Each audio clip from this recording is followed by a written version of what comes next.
Okay, you guys, welcome to our second installment of Baking Science.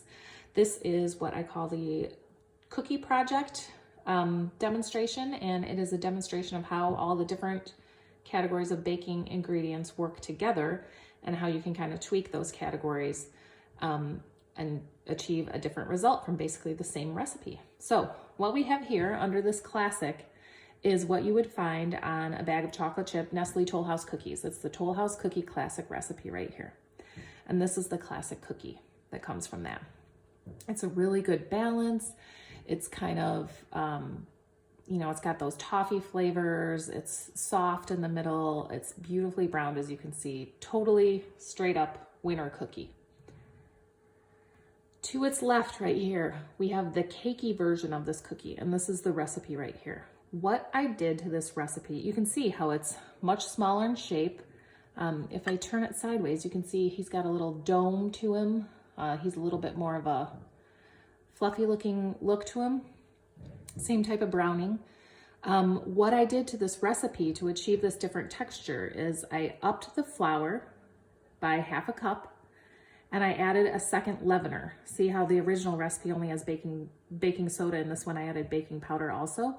And what that does is the added flour provides that building block, that structure that we were talking about. And then we're getting extra leavening from that extra leavener. So you can see the inside of this guy, is nice and moist and chewy. And the inside of this guy just has a more delicate crumb. It's a little cakier, there's a little bit more air holes. That's because you had that extra flour boosted by that extra leavening. This guy is the crispy version. And to get this, moving from this classic recipe, I took out all the leaveners, so we're not gonna get any rise from that because we want the cookie to spread out and be flat and dry out. And then in this version, I changed the sugar to all white sugar, so just so you could see the difference in browning, that little bit of extra molasses in that brown sugar kind of creates more browning in these other ones than there's the white sugar.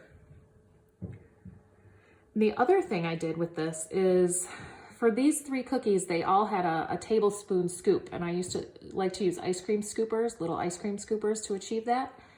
With this, I used a smaller teaspoon scoop, and I pre-flattened it a little bit. I rolled it into a ball and flattened it a little bit, just to encourage that spread on the cookie.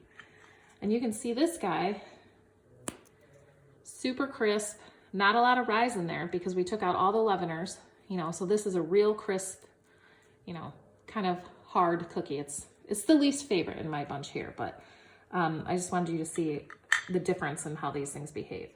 This guy, the chewy cookie, is the same as the basic recipe, except upped the sugar by a half a cup. And what that does is all that sugar melting, you get that extra liquefier and you get the extra caramelization of that entire half cup of sugar in there. And what happens is you get a lot more spread. You see how the spread is different from the cakey version where you have that flour and it's going up instead of out.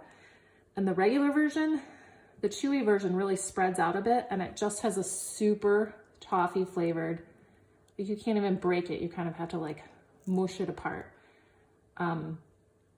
Still a nice texture on the inside, but just much more toffee, much more chewiness to it. So these are the 4 different versions, and you can see just by changing some little basic things, you can get a totally different result out of the same ingredients just by changing the proportions. So hopefully that's helpful to you, and you can try out one or all of these recipes and see what you think. Have a good one.